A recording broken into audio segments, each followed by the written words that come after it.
Phatchesa Eini hinkho thusin ho kasi doungel in avel in ahang zi hin la iba kilo din ham hin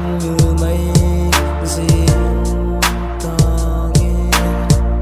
kasen ngai I khan khu lui chi ho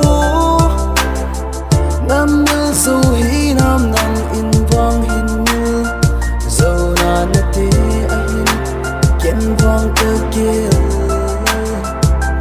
zai te non he ai kan den zi ta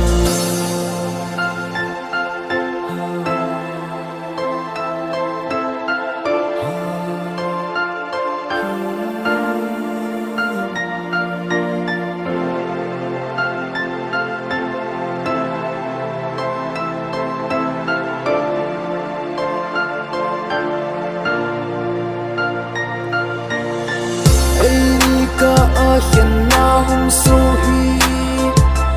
chung le zu si zong nan tin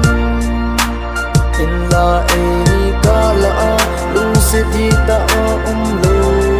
zin hian na hum so lo hi ka sin ngai nang be in nei he thêm ding ham tin kin ne min hin khu ka mangi in la hian na ding thim thu na hin lal dai ka sen ngai I khan khu lui chi ho nam mil so hi nam nam in vang hin mil zo na na te ken vang ka gel zai te non he ai kan den zi ta yo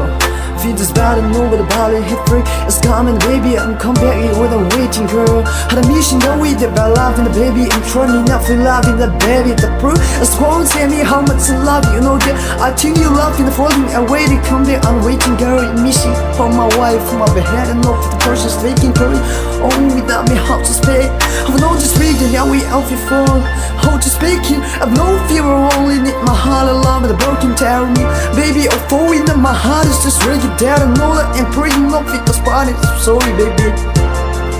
iba ka ding ham na lung gel bang kai zo ta poi mi dang bang nei zo lo gen thei cha ka hi bo ve hin he thêm thei le chun ka no me kalon li gao in zui zin ta hen nei bola na se lung oi hina dam sunga din ka hen lai dam se lin chi